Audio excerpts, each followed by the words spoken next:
Bonjour à tous, je vous retrouve pour une nouvelle vidéo qui va parler dérivation, alors du point de vue local, nombre dérivé, et puis de la fonction valeur absolue pour les classes de première qui ont choisi l'option spécialité maths.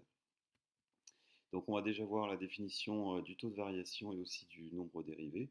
C'est les deux notions centrales et importantes de ce chapitre.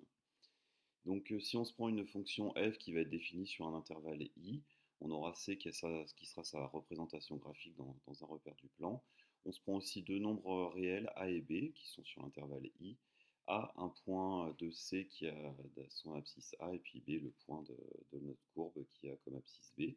Et bien on appelle le taux de variation entre a et b le nombre r que l'on écrira r égale f de b moins f de a sur b moins a.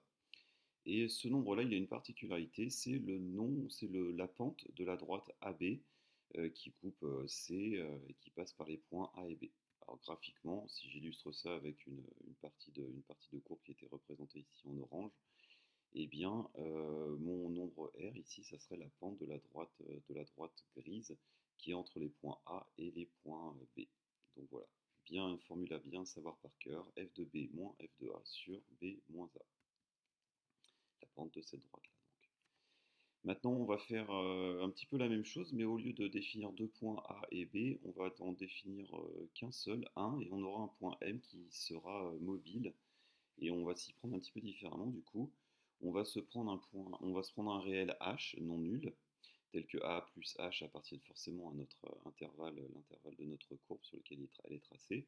Et on prend un point M qui aura du coup pour abscisse A plus H, et du coup comme ordonnée f de A plus H, donc du coup ça sera bien un point de la courbe. Et on appellera le taux de variation de f entre A et A plus H le nombre R de H, donc cette fois-ci ce nombre il va dépendre de notre variable H, qui sera égal à f de A plus H moins f de A sur H.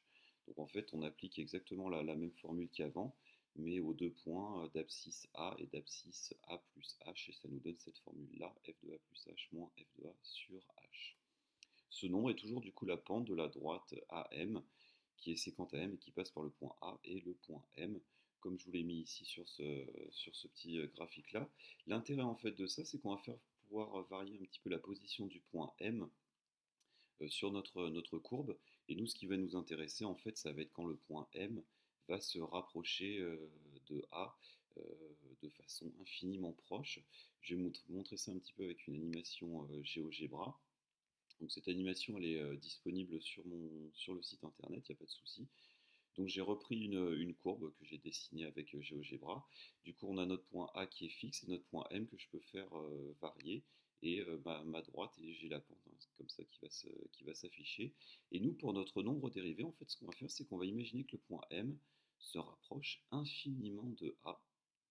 Et cette droite, du coup, va se transformer en ce qu'on appelle la tangente, hein. En fait, la tangente, ça va être la droite qui va venir effleurer notre courbe ici au point A qui se situe là. Et ici, par exemple, je vais lire que la pente, elle vaut 1. Donc là, ce que je fais graphiquement, nous maintenant, on va le faire numériquement, c'est-à-dire imaginer qu'on prend le point M et on va imaginer que H va tendre vers 0, on va utiliser ce vocabulaire-là, va se rapprocher de 0 et on verra un petit peu comment cette pente se comporte. Voilà. Donc on revient sur notre cours. Donc, autre définition, on va dire que f est dérivable en a lorsque notre taux de variation, à notre formule à f de a plus h moins f de a sur h, va tendre vers un nombre réel L non infini lorsque h va prendre des valeurs proches de 0. Il faut bien voir que ce nombre, ce taux de variation, c'est pas obligé qu'il tende vers un nombre, hein. Il peut très bien tendre vers moins l'infini, plus l'infini. Dans ce cas-là, notre fonction ne sera pas dérivable, mais lorsqu'elle tend vers un nombre, on dira que notre fonction est dérivable. Et en plus de ça, ce nombre, cette limite qu'elle atteint, on appellera ça le nombre dérivé de f en a, et on le notera f' de a. Donc là, on a vu des choses assez abstraites, et puis on va essayer de les appliquer à travers un petit exercice pour essayer de mieux comprendre ça. Avant ça, on va voir la formule qui permet de faire ça, qui sera à prendre par cœur aussi. Du coup, on aura f' de a, le nombre dérivé de f en a, c'est égal à la limite lorsque h tend vers 0 de f de a plus h moins f de a sur h. Donc ça, c'est sûrement la première fois que vous voyez cette notation. Donc cette notation-là, sa seule limite lorsque h tend vers 0, c'est-à-dire qu'on imagine que h devient très très proche de 0 et on regarde ce qui se passe au niveau de cette quantité-là. Je vous propose un petit exercice dans lequel on va nous demander de trouver le nombre dérivé d'une fonction d'un point pour voir un petit peu comment est-ce qu'on applique toutes ces petites formules-là. Donc on va prendre de la formule f de x égale x au carré, donc une fonction assez simple, la fonction parabole. On doit montrer que f est dérivable en 1 et on doit calculer le nombre dérivé de f en 1, soit du coup trouver f' de 1. Donc, pour montrer que f est dérivable en 1, il va falloir montrer que la limite de notre taux de variation tend vers une limite finie. C'est ce qu'on va faire. Donc on va calculer déjà ce taux de variation, avant de s'intéresser à sa limite lorsque h tend vers 0. Donc on reprend la formule du cours. Donc en 1, notre formule de taux de variation, c'est égal à f de 1 plus h moins f de 1 sur h. J'ai remplacé les a qu'il y avait dans la formule par le 1 parce qu'on doit ici l'appliquer en 1. Notre fonction ici, je vous rappelle, f, c'est f de x égale x au carré. Donc du coup, ça veut dire que f de 1 plus h, je remplace dans ma formule le x par 1 plus h, ça me donne 1 plus h au carré. F de 1, là vous ne devriez pas avoir trop de problèmes pour le calculer, ça nous fait 1 au carré, j'ai remplacé x par 1, et le h en bas, je le laisse. Je vais développer un petit peu tout ça, j'ai en jaune une identité remarquable, et puis en rouge le 1 au carré qui vaut 1, ce qui me donne en appliquant l'identité remarquable 1 plus 2h plus h au carré moins 1, toujours sur h. Les 1 ici vont se supprimer, j'ai 1 moins 1 qui va disparaître, et du coup je me retrouve avec 2h plus h au carré sur h. Et là, ça va être une petite gymnastique parce qu'on va le faire assez régulièrement dans les exercices sur les nombres dérivés. On va factoriser en haut par h pour pouvoir simplifier avec le h qui est en bas. Ici j'ai un h, ici j'en ai deux même, donc du coup je vais pouvoir factoriser. Donc 2h plus h au carré, c'est aussi égal à h facteur de 2 plus h. Et l'avantage, c'est que je vais pouvoir venir ici simplifier par h. Et du coup, j'ai r de h qui est égal à 2 plus h. On essaye toujours d'avoir la forme la plus simple pour notre taux de variation. Ça sera plus simple après pour calculer la fonction. Donc bien penser ici à simplifier par h en factorisant le numérateur généralement par h. C'est assez souvent possible. Du coup, maintenant, je peux étudier notre fameuse limite lorsque h tend vers 0 de r de h. C'est égal à la limite de, lorsque h tend vers 0 de 2 plus h. R de h, c'est égal à 2 plus h. Et 2 plus h, si h devient très proche de 0, et bien 2 plus h tend tout simplement vers 2. Voilà, on vient de trouver la limite de notre taux de variation. Et du coup, on vient de trouver le nombre dérivé en 1, c'est-à-dire f' de 1. Ça veut dire que notre fonction carrée, elle est dérivable en 1. On a trouvé une limite qui est finie, 2 ici, et on a ici aussi f' de 1 est égal à 2. On avait vu, lorsqu'on l'a vu un petit peu graphiquement, on avait vu que ce nombre dérivé, c'était la pente de la tangente. Et du coup, on va s'intéresser un petit peu à la tangente. Donc si on prend une fonction f qui est dérivable en a, et c'est de f, c'est f la courbe représentative de notre fonction dans un repère, et bien la tangente t à notre courbe au point A d'abscisse A, c'est la droite qui passe par le point A. Donc du coup, il a comme abscisse A et f de A, et de coefficient directeur notre nombre dérivé en A. Une autre formule à savoir par cœur, l'équation de la tangente à la courbe au point d'abscisse A, c'est y égale f' de A fois x moins A plus f de A. Cette formule-là, elle est bien entendu à savoir par cœur. On retrouve ici notre f' de A et ici notre f de A. Donc du coup, ça veut dire que quand on va nous demander de calculer la tangente à une courbe, il faudra qu'on connaisse le nombre dérivé en ce point et aussi la valeur de la fonction en ce point-là, et puis après on appliquera la formule sans trop de problèmes. Je vous propose de faire deux petits points méthode pour voir un petit peu tous les points qu'on vient juste de voir là. Donc pour déterminer graphiquement un nombre dérivé, comment est-ce que je m'y prends? Eh bien, nombre dérivé, c'est la pente de la tangente. Donc du coup, j'irai calculer graphiquement la pente de la tangente. Imaginons qu'on ait un exercice comme celui-ci, on a tracé ci-contre la courbe représentative d'une fonction g, et aussi les tangentes au point d'abscisse moins 2 et 1. Donc on a notre courbe g qui est ici en verte, la tangente bleue c'est la tangente en moins 2, et la tangente rouge c'est la tangente en 1. On nous demande de déterminer graphiquement le nombre dérivé de g en moins 2, c'est-à-dire g' de moins 2, et on nous demande de déterminer graphiquement g' de 1. Voilà, vous pouvez avoir ces deux types de questions-là, même si c'est les mêmes, elles sont posées un petit peu différemment, et c'est important que vous voyez que c'est exactement les mêmes.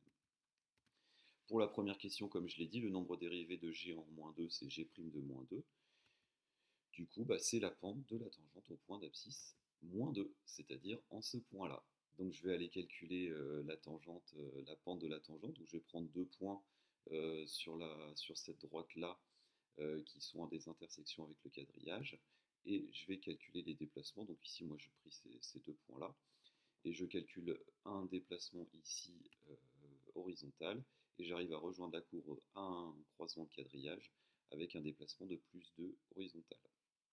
Du coup, la pente de la tangente en moins 2, pardon, il y a une petite erreur ici, c'est plus 2 sur moins 2. Pensez bien, c'est déplacement vertical sur déplacement horizontal. Du coup, ça nous fait une pente de 2, ce qui veut dire que g' de moins 2 est égal à 2.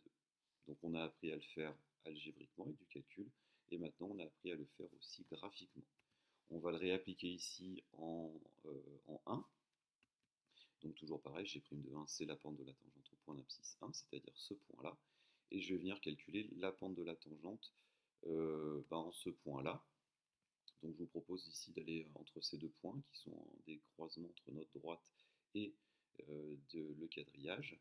Donc ici on voit qu'on a un déplacement horizontal de plus 3 et un déplacement vertical de moins 1. On se déplace vers le bas, donc du coup c'est un déplacement de moins 1. Du coup la pente de la tangente en 1, c'est déplacement vertical sur déplacement horizontal, c'est-à-dire moins 1 sur 3, ce qui nous donne moins 1 tiers. Ce qui veut dire que g' de 1, c'est moins 1 tiers. Maintenant, un petit point méthode pour déterminer l'équation d'une tangente en un point. Admettons qu'on ait cet énoncé-là, on nous donne une fonction f qui est définie sur r par f de x égale x au carré plus x. On nous donne ici la valeur du nombre dérivé en 1, on dit que ça vaut 3. On aurait très bien pu nous demander de le calculer, on est capable de le faire désormais. Et on nous demande de donner l'équation de la tangente à la courbe au point d'abscisse 1. Donc je vous rappelle la formule qu'on a vue il y a juste quelques minutes, y égale f' de a fois x moins a plus f de a. Nous on va l'appliquer du coup ici en 1. Et du coup notre formule elle devient y égale f' de 1, facteur de x moins 1 plus f de 1. J'ai juste remplacé les a par des 1 parce qu'ici on s'intéresse au point d'abscisse 1. f de 1 je dois le calculer, on ne me l'a pas donné, donc f de 1 je remplace les x par 1, ça me fait au carré plus 1, ce qui me fait 2. f' de 1, c'était donné dans l'énoncé, ça vaut 3. Parfois, il faudra le calculer avec la formule qu'on a vue juste avant. Et du coup, maintenant, j'ai plus qu'à appliquer cette formule-là en remplaçant f' de 1 par 3 et en remplaçant f de 1 par le 2 qu'on a trouvé. Je fais une petite distributivité et je trouve que y est égal à 3x moins 1. Le moins 1 ici vient de 3 fois moins 1, c'est-à-dire moins 3 plus 2 qui font moins 1. On va vérifier notre résultat quand même pour voir si cette droite-là est bien tangente à la courbe au point d'abscisse 1. C'est important de faire ça, puis ça permet de bien relier ce qu'on vient de faire là avec ce qui se passe graphiquement. Donc sur la calculatrice, si vous demandez à votre calculatrice de tracer votre fonction ici en bleu et puis la tangente en rouge, on voit bien que notre droite est bien tangente à la courbe en 1. On peut valider notre résultat. On va voir maintenant un petit peu la fonction valeur absolue. Donc la valeur absolue d'un nombre réel positif, c'est le nombre lui-même. La valeur absolue d'un nombre négatif, c'est l'opposé de ce nombre-là. Vous avez peut-être déjà vu ça un petit peu plus tôt dans l'année. Si c'est avec moi, en tout cas, vous l'avez déjà vu. Autrement dit, si je synthétise un petit peu tout ça, la fonction valeur absolue, c'est la fonction définie sur R par x, elle associe valeur absolue de x, qui est égale à x, c'est-à-dire le nombre lui-même si le nombre est positif, et à moins x si notre nombre est négatif. Quelques petites propriétés de la fonction valeur absolue. Pour tout nombre réel x, valeur absolue de x est forcément supérieure ou égale à 0. Valeur absolue de x, on a valeur absolue de x si et seulement si x est égal à 0. Valeur absolue de x égale 0, si et seulement si égale 0. X égale 0. Et on a aussi racine carrée de x au carré, c'est égal à valeur absolue de x. Et ensuite, une autre propriété qui va là nous donner les variations de notre fonction valeur absolue. Et bien notre fonction valeur absolue, elle est strictement décroissante entre moins l'infini et 0. et ensuite elle est strictement croissante de 0 à plus l'infini. Et on va voir un petit peu ça graphiquement. Ça, on peut le matérialiser dans notre tableau de variation. On a une partie décroissante entre moins l'infini et 0, et une partie croissante entre 0 et plus l'infini. À quoi ressemble cette fonction valeur absolue graphiquement? Eh bien, elle ressemble à ça, tout simplement. On a deux sections de deux demi-droites, en fait. Une demi-droite décroissante entre moins l'infini et 0, et la demi-droite qui serait égale à f de x égale x entre 0 et plus l'infini. Sur cette partie-là, ça serait une autre fonction. Voilà. Et on va se quitter sur deux dernières propriétés de notre fonction valeur absolue. Dans un repère orthogonal, comme on l'a vu, la courbe valeur de la fonction valeur absolue elle est symétrique par rapport à l'axe des ordonnées. On a une fonction qui est paire. Et enfin, pour la fonction valeur absolue, elle est dérivable pour tout x différent de 0. Et son nombre dérivé il est assez simple à trouver. Hein. Si jamais on a un nombre négatif, strictement négatif, alors le nombre dérivé vaut moins 1. La pente de la tangente sera toujours égale à moins 1. Et si jamais on a un nombre strictement positif, alors le nombre dérivé sera égal à 1. Attention toutefois, la fonction valeur absolue n'est pas dérivable en 0, puisqu'en fait elle a des limites différentes à droite et à gauche de 0, donc dans ce cas-là elle ne peut pas être dérivable. Donc elle est dérivable partout, sauf en x égale 0. Voilà, je vous remercie d'avoir suivi cette vidéo et je vous retrouverai très bientôt pour une autre vidéo. Au revoir.